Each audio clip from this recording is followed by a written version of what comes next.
Moi, je vous le dis, là, les voyous là, qui m'ont regardé, le métier de voyou, c'est risqué. Alors, achète-toi une paire de coronets. Si tu vas aller au braco, mon gars, si tu veux faire le voyou, bah, si tu t'en prends une et que le collègue est en légitime défense, va pas pleurer. T'as pris un risque, t'as fait le choix d'un métier un peu dangereux, non? Mais non, aujourd'hui, on veut un métier. Ce qu'on veut, c'est qu'il n'y ait pas de blessés chez les voyous. Chez les flics, on s'en bat les steaks. Hein. Les flics, c'est un petit mec à 1500 € qui n'a pas le droit de parler, qui a un devoir des réserves, et les autres syndicats, ils n'en ont rien à foutre de sa gueule. Voilà, c'est ce qu'on veut aujourd'hui.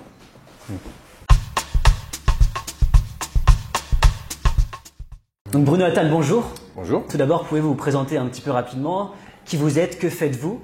Et nous parler un petit peu de votre association Touche pas à mon flic. Pourquoi l'avoir créée? Quel est son objectif?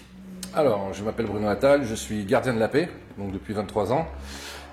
J'ai créé Touche pas à mon flic il y a à peu près 5-6 mois, tout simplement pour répondre à une vraie demande, c'est-à-dire que je m'apercevais que les médias s'en donnaient à cœur joie pour taper sur du flic sans qu'il puisse y avoir un débat contradictoire. Et je m'apercevais surtout que toutes les affaires comme Zecler, comme Théo, comme Traoré et tant d'autres, c'était surtout des montages et c'était surtout, ça mettait dans la galère des policiers qui étaient innocents. Et dans toutes ces affaires que là je vous parle, ils sont innocents. Et ça m'a fait beaucoup de mal parce que je me suis dit ça pouvait être aussi moi qui me retrouve en garde à vue, voire en prison. Et donc j'ai dit il faut faire quelque chose. Donc voilà. Donc j'allais démissionner à ce moment-là et puis j'ai monté cette association, j'ai monté cette vidéo sur l'affaire Zecler et j'étais ensuite contacté par le syndicat France Police Policiers en colère qui a vu la vidéo, qui m'a dit c'est génial ce que tu as fait, voilà tu as défendu les collègues et nous ce syndicat on veut juste défendre les collègues. Et ils m'ont proposé un mandat syndical et du coup je suis devenu secrétaire national du syndicat. Et je me retrouve un peu en tête de gondole à défendre mes collègues, ce que les autres syndicats, hélas, ne font pas.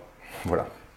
Comment vous l'expliquez ça? Comment vous expliquez que les autres syndicats de police, dont quand même le rôle fondamental est de protéger, de défendre les policiers, refusent de défendre les agents? C'est un vrai panier de crabes. Moi, j'y suis maintenant depuis 4-5 mois. Je décroche pas de toutes parts, même des insultes de collègues qui font partie de gros syndicats parce qu'ils veulent surtout pas partager toutes les subventions en 100 millions d'euros. Donc, c'est des syndicats qui sont souvent aussi de mèche avec le pouvoir en place.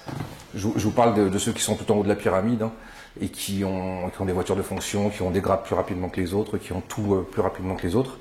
Et donc voilà, c'est une petite mafia qui met en plus la pression à nos collègues. En gros, quand vous êtes policier, il y a deux choses dont vous ne pouvez pas vous passer. C'est votre avancement, parce que vous voulez avancer socialement et surtout financièrement. Et aussi, éventuellement, vouloir muter, parce que beaucoup de nos collègues se retrouvent dans des grands centres. Et pour redescendre, par exemple, dans le sud-ouest, des choses comme ça, il faut attendre 20 ans. Et donc, ces syndicats-là ont la main mise sur les commissions pour envoyer nos collègues, soit pour les faire donc grimper, ou soit pour les envoyer. Donc du coup, ils se retrouvent, moi ça fait 23 ans, il n'y a pas un policier qui vous dira le contraire de ce que je vous dis. Hein. Et donc, ils nous font du chantage. Et ils nous tiennent comme ça en disant, écoute, tu te tais, et puis tu payes ta cotise. Et si tu veux partir à Perpignan, si tu veux partir à l'autre bout, tu te tais. Puis si tu veux pas prendre ton galon de brigadier, tu te tais. Du chantage. C'est exactement ça. Et donc nous, on arrive un peu là comme un cheveu dans la soupe.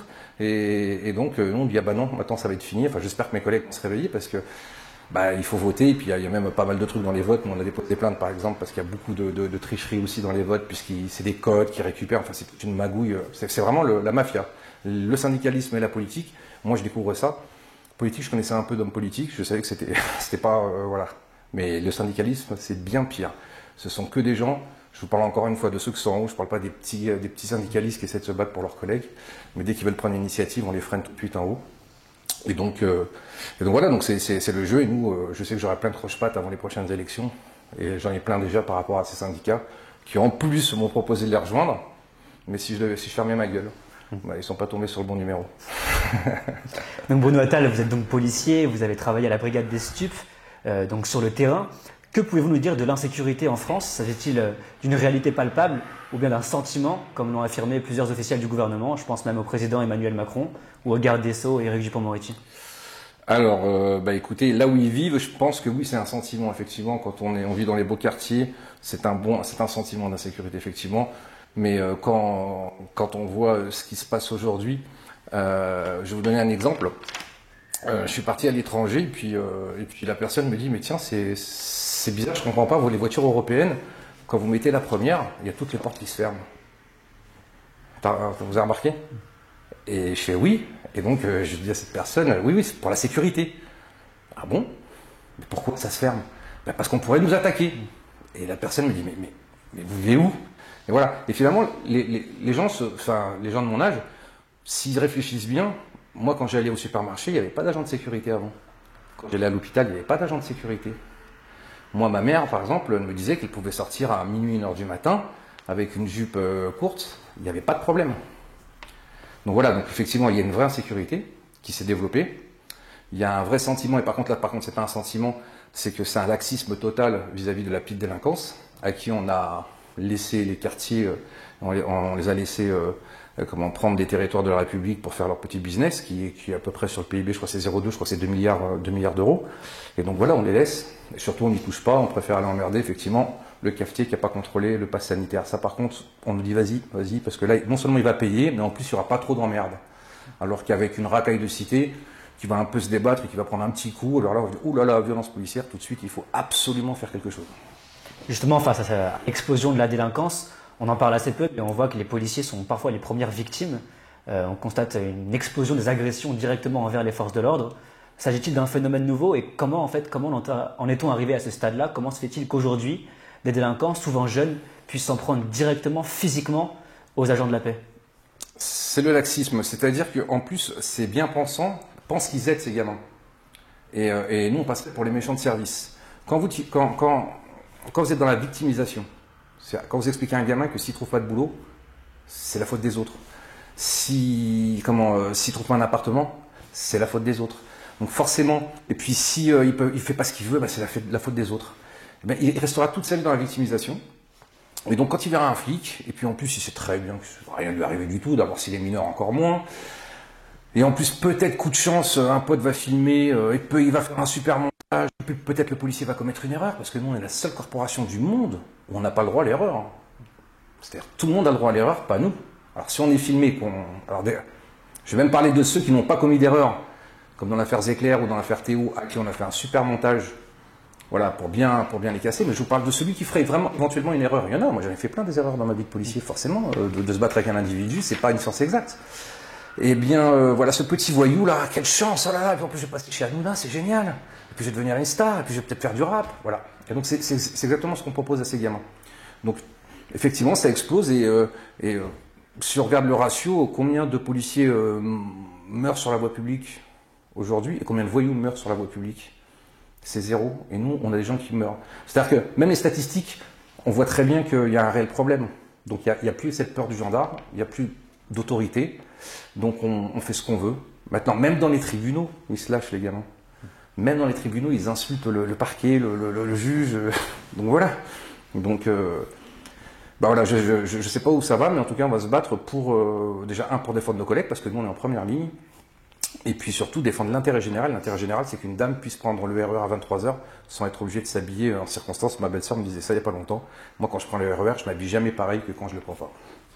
Mais comment la restaurer, cette peur du gendarme, en fait? Comment faire pour que la petite délinquance, la délinquance juvénile notamment, arrête de s'en prendre aux forces de l'ordre? La sanction fait partie de l'éducation.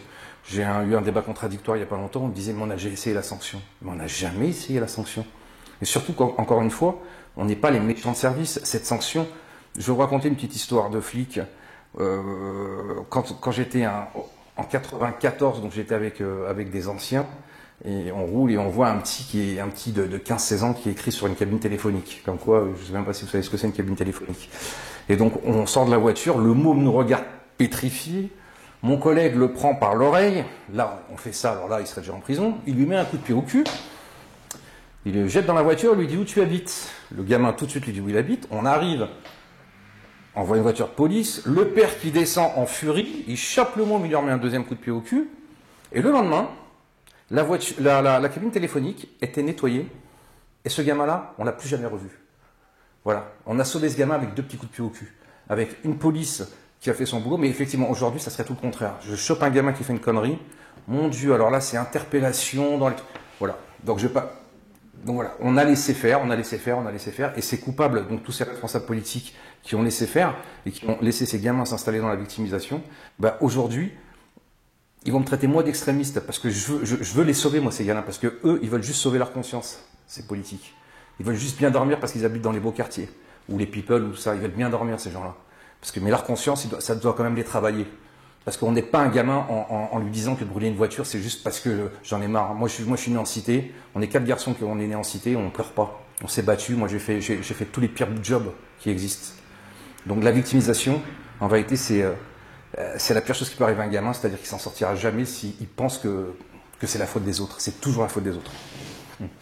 Mais à l'heure actuelle, on est d'accord que les coups de pied au cul, ça suffit plus quand on voit que des délinquants agressent directement les policiers, que ce soit avec des mortiers ou en mettant des coups de poing directement aux forces de l'ordre. Donc, quels sont les moyens dont disposent à l'heure actuelle les forces de l'ordre pour réagir, pour se défendre face à cette violence qui est de plus en plus forte?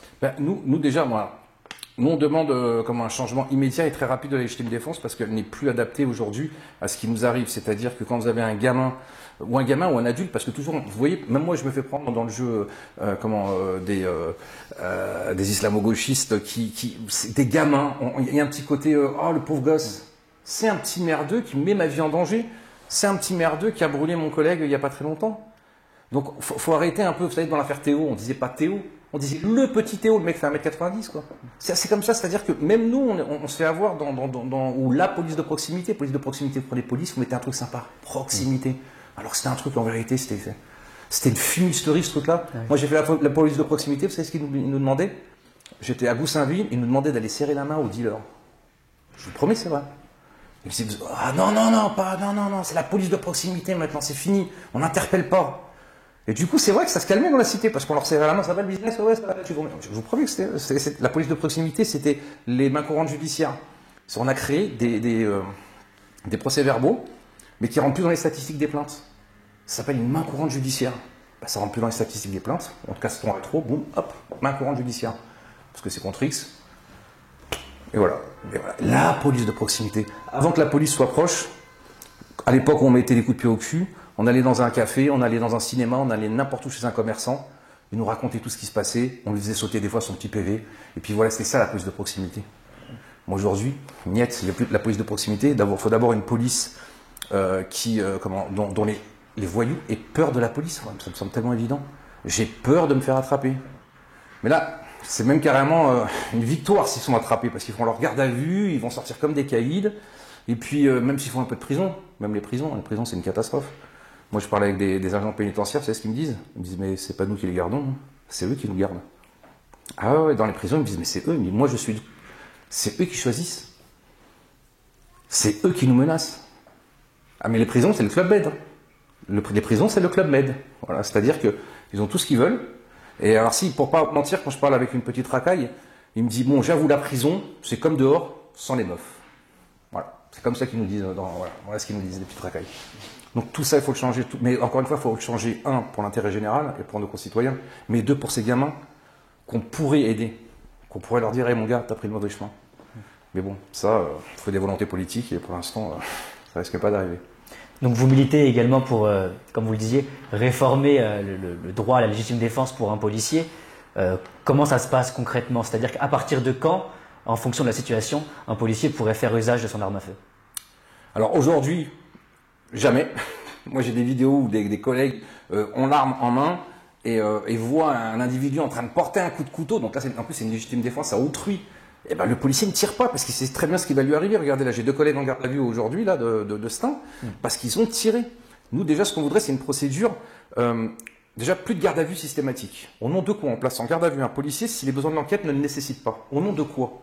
Ces policiers qui sont là aujourd'hui à Stein en garde à vue, on les prend, on les auditionne, on leur demande de ne pas se concerter s'ils veulent, on leur demande des choses et ensuite ils raccompagnent, ils doivent dormir chez eux. Ils doivent dormir à côté de leur compagne, ils doivent voir leurs enfants. C'est-à-dire que quand on a tiré, mais c'est violent psychologiquement d'avoir tiré. Imaginez d'avoir tué un homme, même la pire crapule. Mais c'est difficile psychologiquement, on n'est que des hommes. Mais on ne nous traite pas comme des hommes, on nous traite comme des chiens finalement. Et donc voilà, donc nous déjà, on voudrait une réforme de l'IGPN aussi, parce que tout le monde pense que l'IGPN nous couvre, alors que l'IGPN, ils mettent les plus mauvais là-bas. Donc voilà, donc ça c'est encore une fois une belle fumisterie. Et surtout, voilà, l'immédiateté dans la légitime défense. En gros, dans la légitime défense, tout est vague. Ça sera l'appréciation du juge. Tout est vague. C'est-à-dire que, vous les avez vu les images là, des policiers par exemple, l'individu fait une marche arrière et tape un policier. Donc, il y a tentative d'homicide. Il y a votre vie qui est en jeu. Ma vie est en jeu, je peux tirer pour sauver ma vie. Oui, mais bon, maintenant qu'il a tapé, bon, il est revenu. Mais merde, une demi-seconde une demi-seconde pour sauver notre cul, là. Ses collègues avaient une demi-seconde pour sauver leur vie.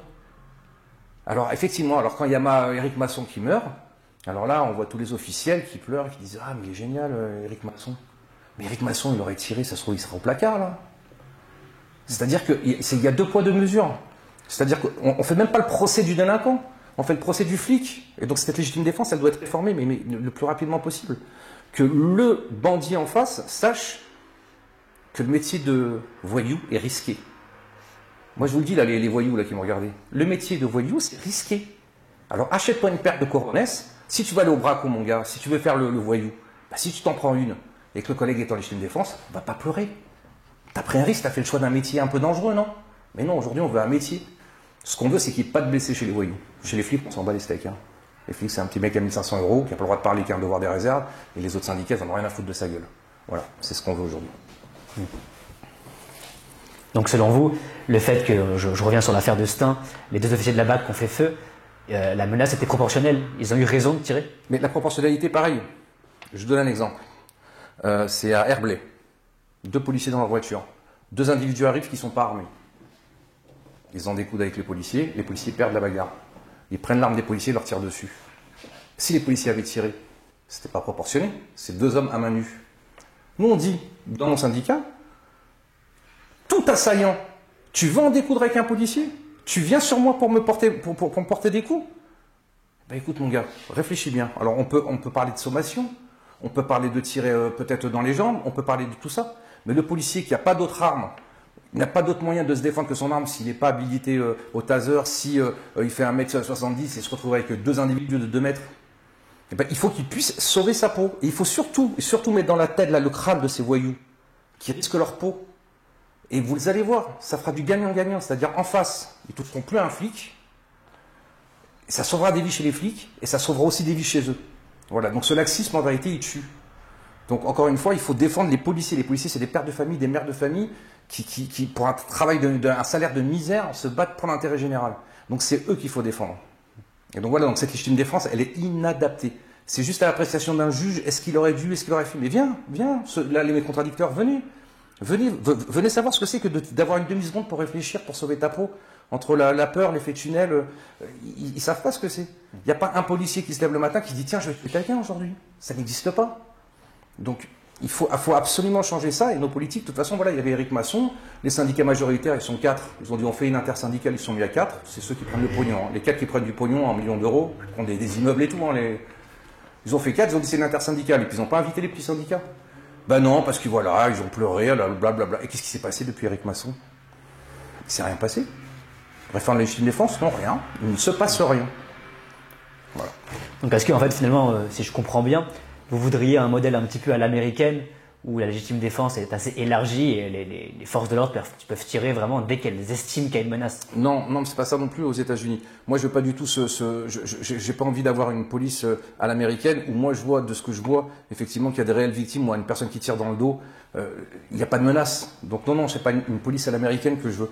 Ce que je veux, c'est qu'un policier, s'il est en légitime défense, qu'il puisse avoir le droit de tirer et qu'il soit pas qu'on le considère comme une victime quand un policier tire. Quand un policier tire, il ne voulait pas tirer. C'est la personne en face qui l'a mis dans cette situation. Le premier responsable, c'est celui qui est en face.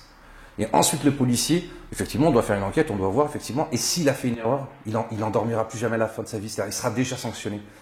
Donc, qu'on essaie de juste de se dire que derrière l'uniforme, il y a des hommes et des femmes, comme vous, comme n'importe qui, avec leurs faiblesses, avec leurs compétences ou leur incompétence. Qu'on arrête de nous demander, qu'on nous demande d'être exemplaire, oui. Qu'on nous demande d'être parfait, non. Quand on commet une erreur, parce qu'on peut aussi commettre des erreurs, ben qu'on ait au moins de l'indulgence pour nous. Voilà. Moi, des erreurs, j'en ai commis. Et quand vous arrivez, vous portez des coups à un individu et que vous devez le sécher pour l'interpeller, eh ben, où s'arrête le premier coup de poing, où est le deuxième ou le troisième? C'est pas ça, c'est pas si simple. Alors effectivement, quand on le filme avec un téléphone, qu'on fait les bonnes coupures, et puis voilà, ça effectivement c'est très simple à dire que lui il est méchant, c'est un méchant policier. Les violences policières, c'est à la marge, ça n'existe pas les violences policières. C'est un bon slogan qu'ils nous ont trouvé. Mais dans ma carrière en 23 ans, je beau réfléchir, je me vois pas une fois un collègue mettre un coup, des coups illégitimes Alors effectivement, dans la bagarre, dans le truc, voilà, on arrive, boum, boum, on peut, voilà, et puis on a toujours un qui retient l'autre, voilà, mais c'est comme si c'était une science exacte. On nous explique que c'est une science exacte. Non, c'est pas une science exacte.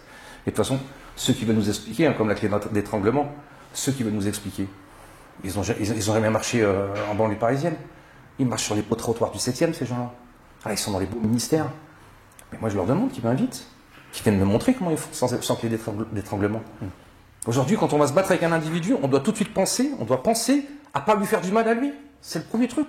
Mais vous vous rendez compte de cette inversion des valeurs? Il ne nous protège pas, ce gouvernement ne protège pas, et le précédent ne nous protégeait pas, et celui d'avant non plus.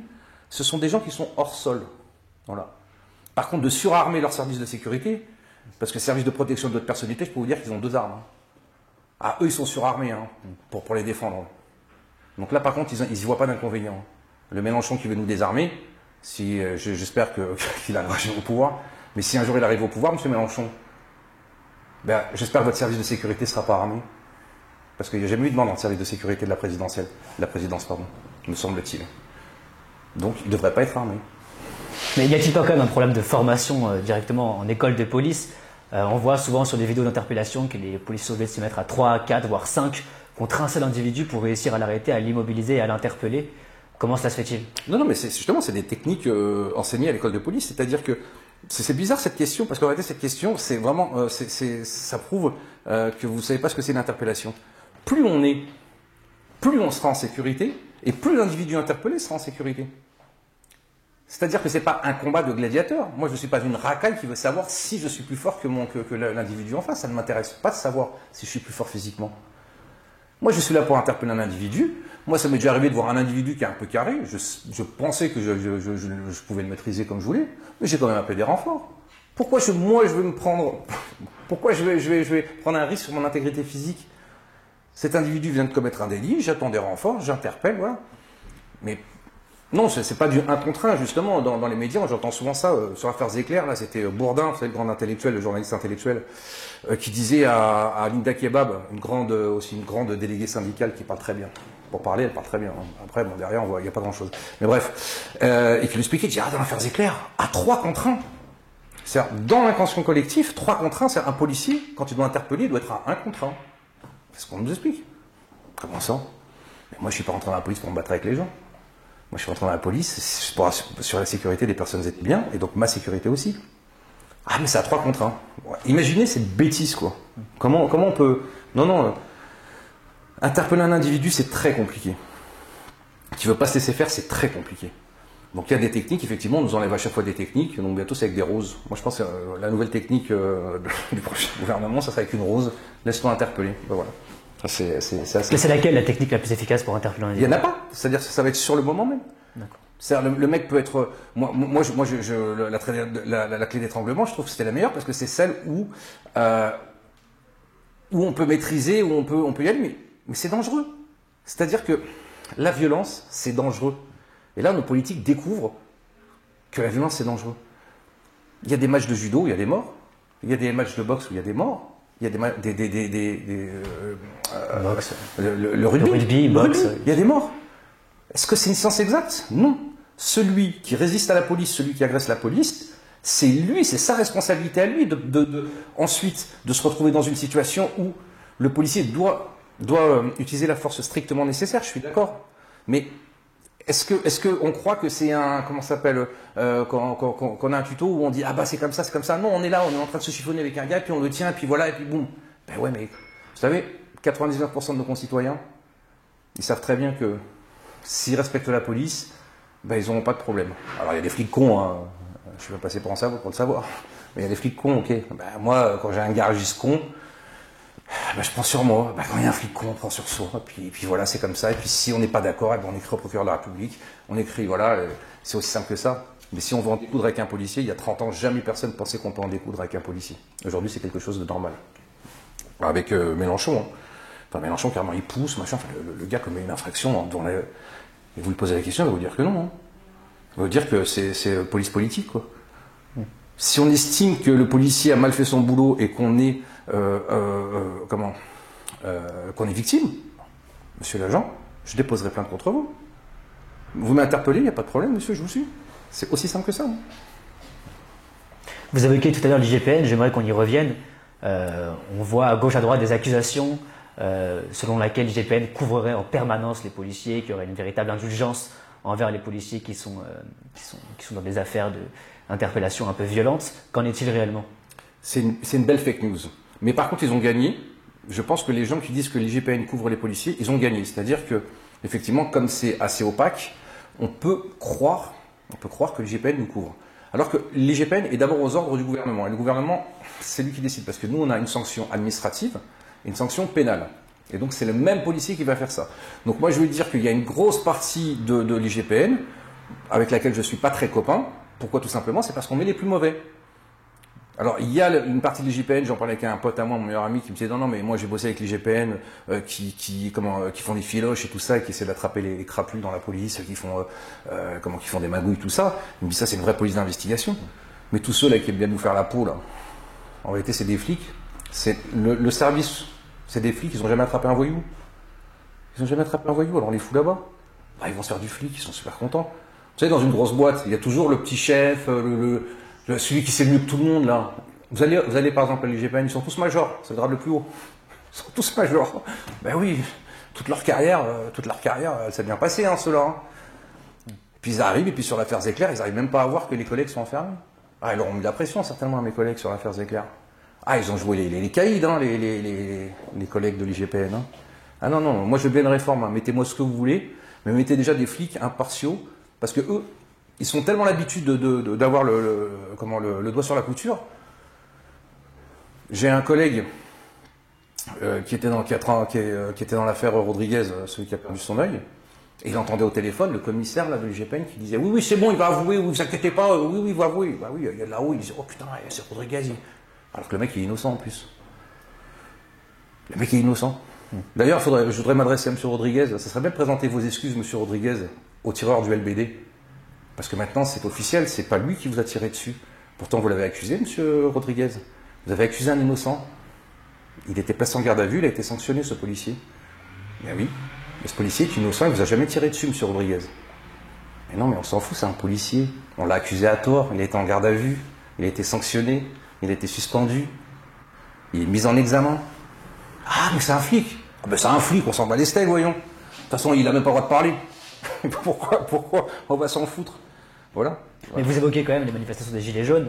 Je suis obligé d'intervenir. Y a-t-il pas eu comme une violence un petit peu disproportionnée dans la répression de ces manifestants? Il y a eu de nombreux éborgnés, de nombreux blessés, des gens gazés, des gens tapés à coups de matraque.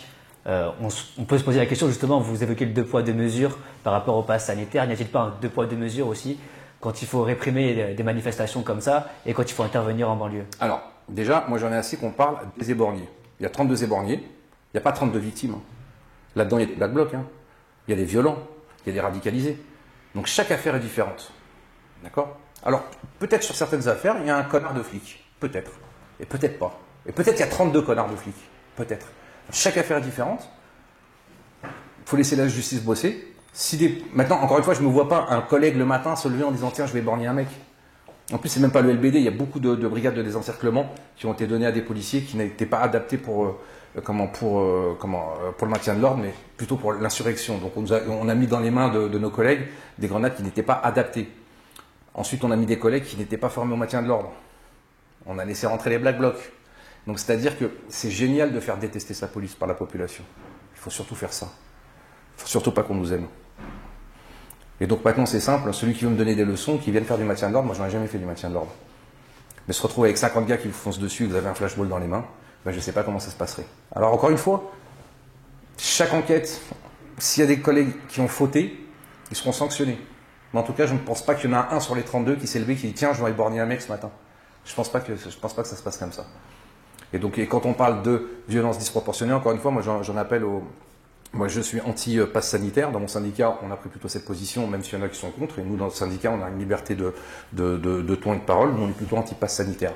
Parce qu'on estime effectivement que c'est liberticide. Mais ce que je dis aux gens, les policiers qui sont en face de vous, c'est pas vos ennemis. Nous, on tient la République. Monsieur Macron a été élu légitimement. Cette loi est passée légitimement, qu'on le veuille ou non. Elle est passée par les deux chambres. Elle est passée par le Conseil constitutionnel. Nous, on est des policiers républicains. Donc on est là pour assurer votre sécurité dans les manifestations. Alors donc, il faut faire très attention, écoutez les policiers, n'essayez pas d'invectiver les policiers, n'essayez pas de... Voilà, écoutez, dispersez-vous, et surtout quand vous voyez des black blocs, parce que les black blocs, ils vont revenir. Ne vous inquiétez pas que pour étouffer ce mouvement comme les Gilets jaunes, il va falloir qu'il y ait de la casse. Barrez-vous, les antipasses. Les gens bien comme les premiers Gilets jaunes, les papis mamies sur les ronds-points, barrez-vous quand vous voyez de la casse, c'est dangereux. Vous êtes les boucliers de ces racailles. Barrez-vous, laissez les policiers intervenir, si on nous laisse intervenir. Parce que bien sûr, c'est quand même politique. Enfin, Bruno Attal, j'aimerais terminer avec une question d'un problème dont on parle assez peu, malheureusement, dans les médias. C'est les cas de suicide chez les fonctionnaires de police. On note quand même une véritable résurgence des suicides chez les policiers depuis quelques années maintenant. Comment vous l'expliquez? Comment vous expliquez que des hommes et des femmes au sein de l'institution policière puissent mettre fin à leur jour? Alors pour moi c'est une question de management, c'est-à-dire que on a tous nos problèmes personnels et c'est vrai que quand on a des problèmes en plus dans la police, c'est assez compliqué. Et le management de la police, il y a tout à refaire. Il y a tout à refaire.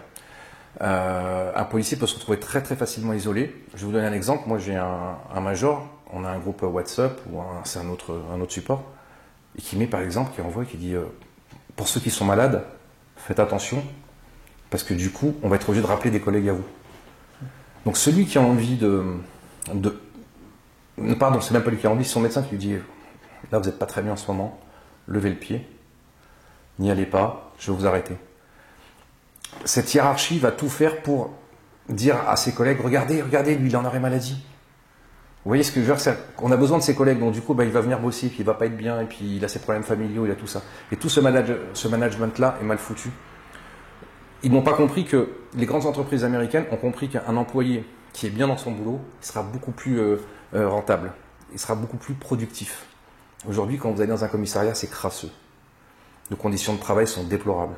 On a des ordinateurs qui ont 20 ans. On a des bagnoles. Il y a M. Darmanin, il est adorable, M. Darmanin. Il tweet parce qu'il nous achète des voitures neuves. On en est là.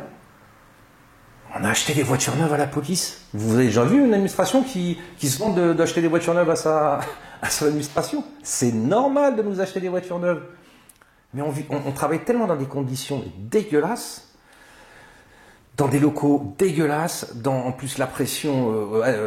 c'est la pression de notre hiérarchie qui est la plus difficile aussi à gérer. Hein, parce qu'ils ne nous couvrent pas. Quand je dis couvert, c'est pas essayer de cacher quelque chose.